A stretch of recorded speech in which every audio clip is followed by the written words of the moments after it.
அவ்வளோ பெரிய டேம் இங்க பக்கத்துல போகுது, குடிக்க முடியல. ஒகேனக்கல் இருந்து தண்ணி நீரேற்று மூலமா கொண்டு வந்து இப்ப ஏற்கனவே ஒகேனக்கல் திட்டம் இருக்குது. கூட்டி குடி எங்க மடம் இருக்குல்ல, அங்க மடத்துல ஒரு வாட்டர் டேங்க் பெருசா கட்டினா அங்க இருந்து பைப்பு பம்பு எல்லாம் தேவையில்லை. தண்ணி விட்டால் அது சரலுன்னு கிராவிட்டி மூலமா இங்க வந்துடும், சாதாரணமா வந்துடும். நீங்க எங்கேயுமே பம்ப் அடிக்க வேண்டாம். அது மேட்டு பகுதி பள்ளமா இருக்கிற பகுதியில் எல்லா ஊருக்கும் அந்த கூட்டுக்குடி திட்டம் நிறைவேற்றப்படும். அதே போன்று இங்க நம்முடைய தொன்னங்குட்ட அள்ளி, சீலநாயக்கனூர், முதுகம்பட்டி, சின்னப்பநல்லூர், சாமத்தால் பக்கத்துல ஒரு டவர் இல்லை. ஒரு எமர்ஜென்சி அவசரத்துக்கு தொடர்பு பண்ண முடியல. இது எவ்வளவு ஒரு வெட்கக்கேடு. 80 ஆண்டுகள் சுதந்திரம் அடைந்து இந்த 80 ஆண்டுகள் ஆகியும் ஒரு தொடர்பு இல்லாத ஒரு பகுதி இந்தியாவில் இந்த பகுதினா இதெல்லாம் நிச்சயமாக இதெல்லாம் நீங்க கவலைப்படாதீங்க.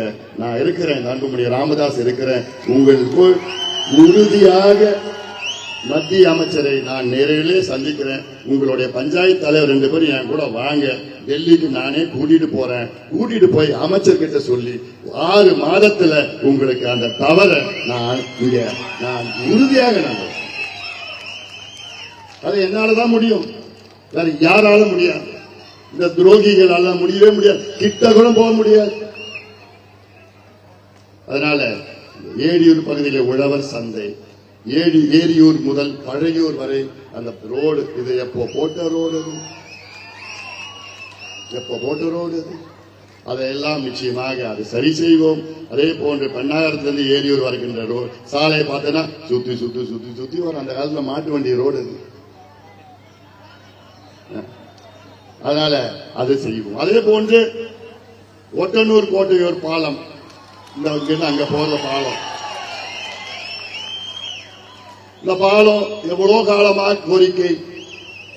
இது ஜி.கே. மணி நினைச்சிருந்தாருன்னா ஸ்டாலின் அவரிடம் சொல்லி என்னைக்கோ கட்டியிருக்கலாம், என்னைக்கோ நிதி ஒதுக்கீடு செஞ்சிருக்கலாம்.